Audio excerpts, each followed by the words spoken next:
Hello, everyone. Hello, University of Ottawa students, and welcome to the University of Ottawa Counseling Services webinar on managing symptoms of depression.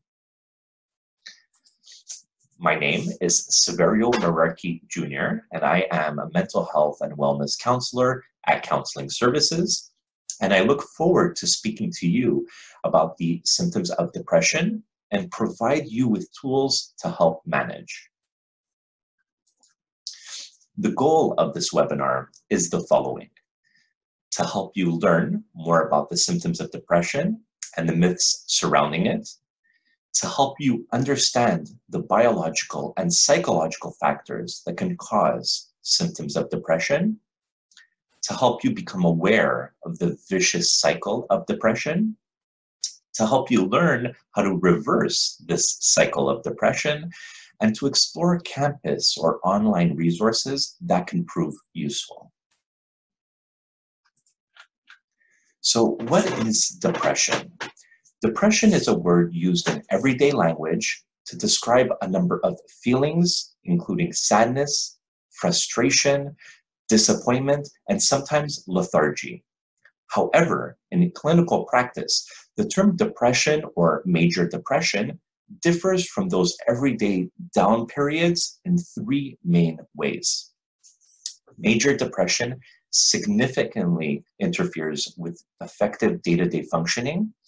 Major depression is more intense, and major depression lasts longer, 2 weeks or more. In this webinar, the word depression is referring to major depression. However, we will often refer to and say symptoms of depression, such as low mood, which everyone can relate from time to time. Now, we'll explore the difference between sadness and depression. Feeling sad is a natural human emotion that everyone experiences. I do not know one person who has never felt sad at one point. And although it is an uncomfortable emotion, I wouldn't want to think that living without any sadness is a good thing. For one, emotions can act like signposts and can help us decide what is right for us, or can help us distinguish what are our values. Therefore, there are some positives with sadness. Clinical depression, on the other hand, is more than feeling sad. It is different than how some may use the word on a more casual day-to-day level. To illustrate, I'm depressed that I was not able to get those concert tickets. This is an example that can represent a temporary feeling of a down mood or sadness, whereas clinical depression affects every aspect of a person's life: the body, mind, social aspects, and spiritual aspects. The good thing, fortunately, it is treatable. Therefore, this is the one thing to keep in mind. Here, we explore myths about depression. The first, depression is not a real illness. Some people think it's just sadness or weakness of character. However, it's a complex mental disorder. No one chooses to suffer from depression. It has social, psychological, and biological origins and can be treated in many different ways. The second, antidepressants always cure depression. Depression is treatable. A doctor may prescribe antidepressants, which can alter brain chemistry. But this may not be enough. A doctor may prescribe psychotherapy in addition to antidepressants, which is a common treatment strategy. Another myth: once you start taking antidepressants, you have to take them forever. Antidepressants provide long-term treatment for depression.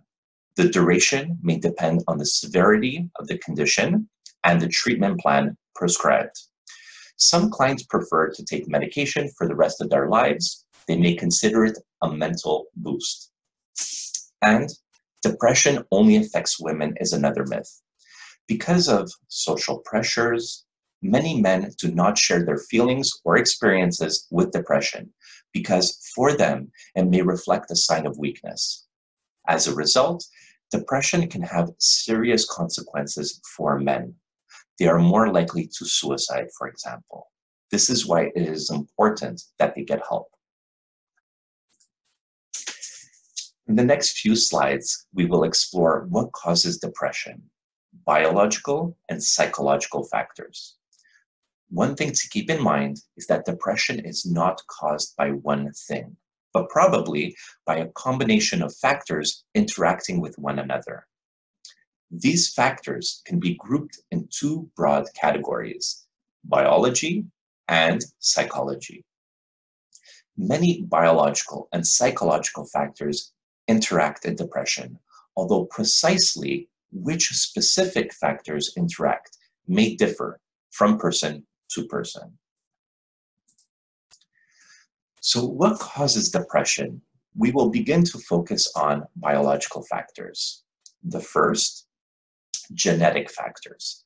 Depression often runs in families, which suggests that individuals may inherit genes that make them vulnerable to developing depression. The second, hormones. Research has found that there are some hormonal changes that occur in depression. The third, brain chemicals or neurotransmitters.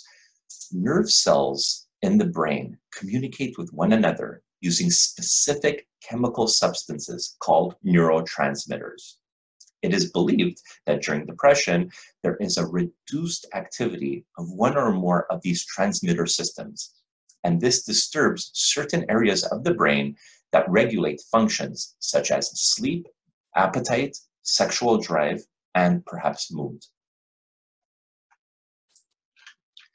Now, what causes depression? Psychological factors. When we observe thinking patterns, many thinking patterns are associated with depression. Examples: overstressing the negative, taking responsibility for bad events but not good ones. Now, for loss, sometimes people experience events where loss occurs, and this can bring on symptoms of depression.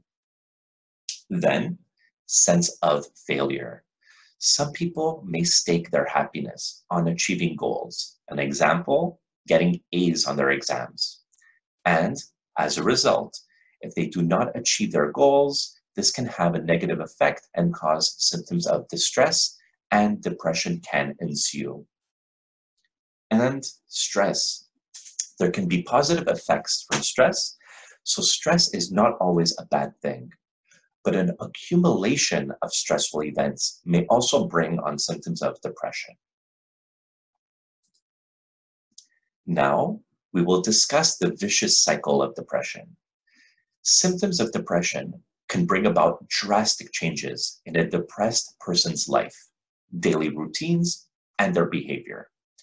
Often, it is these changes that makes the depression worse and prevents the depressed person from getting better, which can lead to the vicious cycle of depression that can prevent us from managing symptoms. Here, now we'll look at this vicious cycle of depression. So, for instance, when you experience the symptoms of depression, such as sadness or low mood, it can lead to loss of energy, fatigue, and decreased interest, which in turn can lead us to decrease our activity levels and neglect our responsibilities, which can lead to increased guilt, hopelessness, and ineffectiveness. To provide a clear example, let's say you are experiencing symptoms of depression, and as a result, your energy and motivation is low. You may want to isolate yourself, and in general, you are feeling more lethargic. Following, your levels of activity decrease and begin to neglect responsibilities such as going to class, working on an assignment, or meeting up with friends. Now, this decreased activity then leads to feelings of guilt and hopelessness, which compounds your symptoms of depression, making it even more challenging to increase activity as the symptoms of depression have become more intense.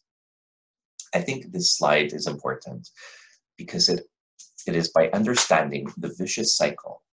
This is the first step at reversing it, which we will discuss in the next slide. So yes, this slide looks at reversing the cycle of depression. As per the Center for Clinical Interventions, one of the ways to break the vicious cycle of depression is through the use of medication. Medication, such as antidepressants, can help change your energy level and improve sleep. If you are experiencing symptoms of depression for over 2 weeks, you may wish to consult with a physician as they can work with you to explore the next best steps, which may or may not involve medication. Additionally, if you are a U Ottawa student and are experiencing symptoms of depression, please feel welcome to book an appointment at Counseling Services.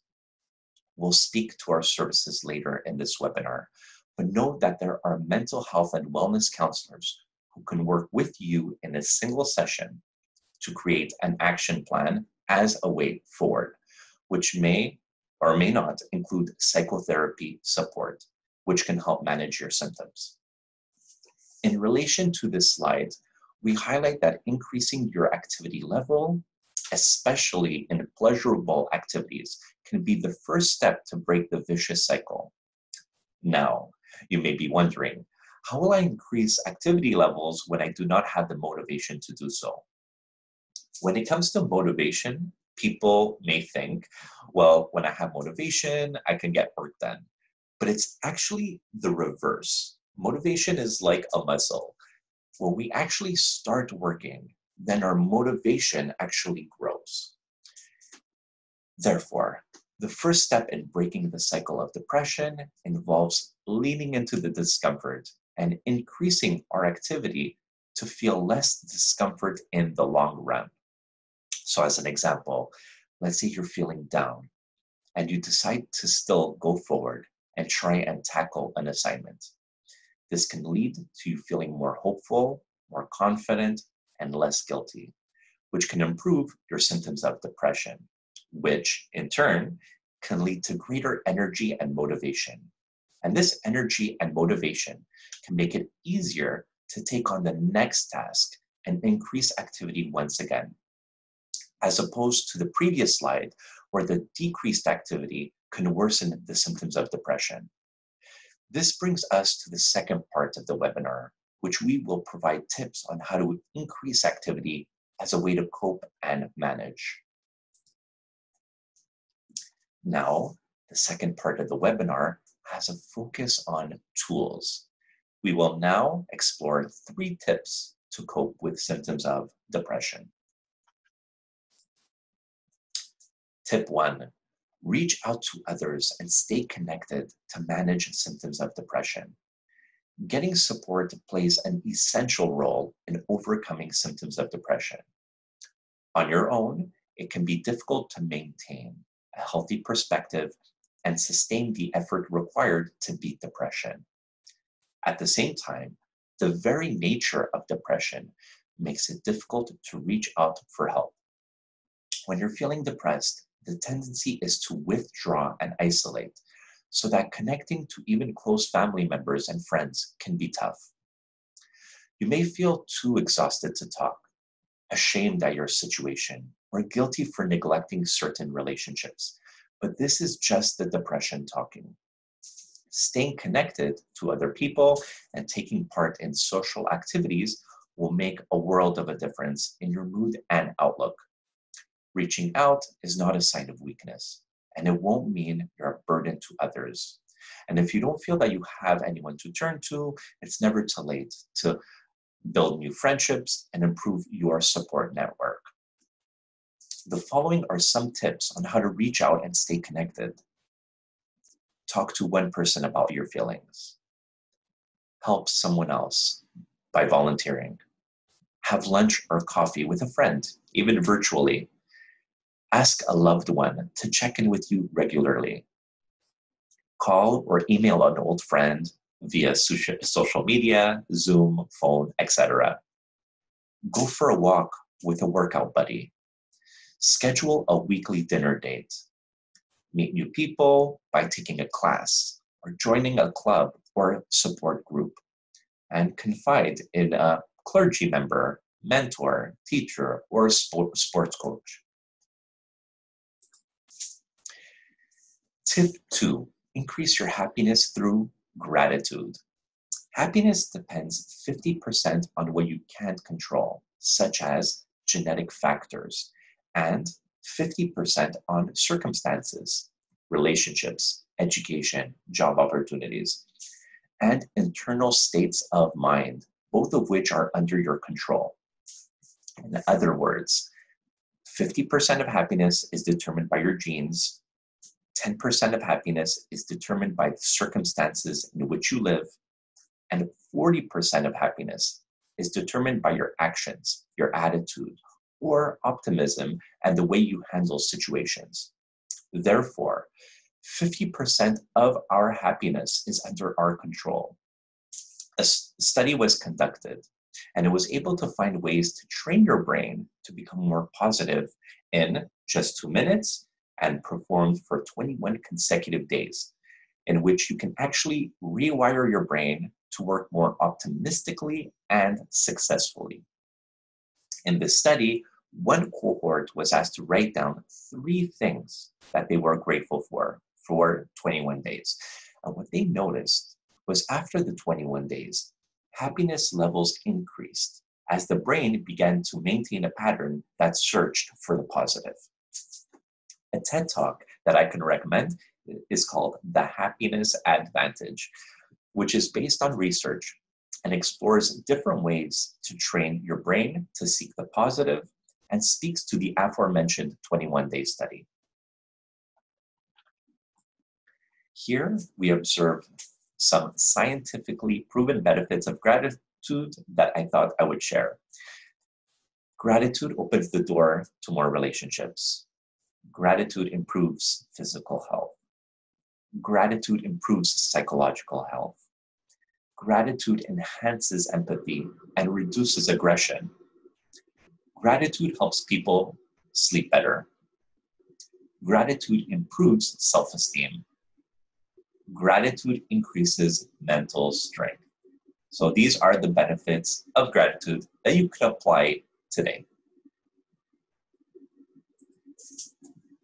Now, our third tip, challenge negative thinking. Here, we will try and work on mind to affect our mood.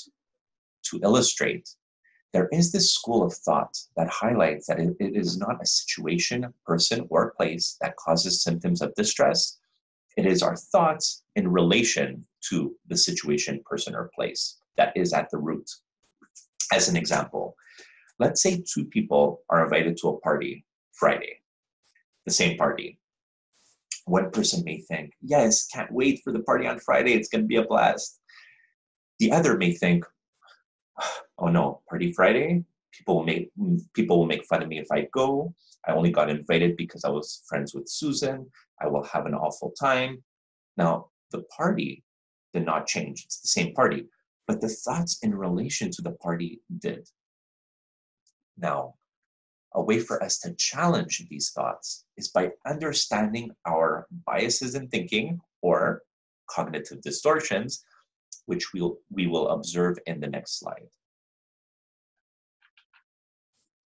So again, one way to help alleviate symptoms of distress is to understand our cognitive distortions. And once we understand our distortions, only then can we challenge them in order to have a more rational perspective, which in turn can alleviate our symptoms of depression. Some cognitive distortions may take the like of black and white thinking, catastrophizing, or jumping to conclusions. So when we have feelings of distress, we can just treat our thoughts as passing clouds and label them, such as, hey, look at my brain, look what it's doing now, it's catastrophizing. Or, oh yes, look at me, jumping to conclusions again. Although candidly, this description is very brief, please feel welcome to access our counseling services webpage. There are a plethora of resources in the wellness resource section, and you can learn about unhelpful thinking styles in the problem solving section. So I encourage you to access our site to explore resources that may be of help to you. To sum up our learning from today, we learned more about the symptoms of depression and the myths surrounding it. We explored the biological and psychological factors that can cause symptoms of depression. We discussed the vicious cycle of depression. We learned how to reverse the cycle of depression, learned how to challenge biases in thinking to have a more rational perspective, to help manage symptoms of depression. And we will now be exploring resources to help with mental health and well-being.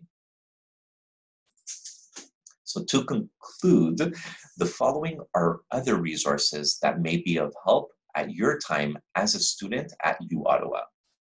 There is the U Ottawa Community Resources, which include virtual mental health and wellness website, international office, U Ottawa Health Services, academic accommodations, human rights office, peer-to-peer services, academic writing help center, student union, graduate student association, and many more. In addition, there are after-hour resources that could be of support. There is Good to Talk, which is a helpline specific to post-secondary students. There is Empower Me. This is another counseling service available to you. Mental Health and Crisis Line. There is Family Services Ottawa and Tell Aid. And there's also TAO, which stands for Therapy Assisted Online, which is a tool to explore symptoms of anxiety, depression, interpersonal skills, symptoms of stress, substance use. There are videos you can watch, questions you can answer to help understand yourself and manage symptoms. Lastly, if you are in danger to yourself, or if you know of anyone else who may be in danger, you can always contact 911 or visit the nearest emergency hospital. So thank you for taking the time to watch the Managing Symptoms of Depression webinar. We hope you found it insightful and of help. Please remember, if you need support, do not hesitate to contact us. You can email us at counts@uottawa.ca. That is COUNS@uottawa.ca. And if you're ready to make an appointment, you can book online anytime by visiting our website. All of our contact information is on our website, and you can find us by searching the counseling services on the U Ottawa Mental Health and Wellness website. If you are looking for more resources and self-help tools, visit our website and click on the Wellness Resources section. So again, thank you, and we hope you found this webinar to be insightful and of help.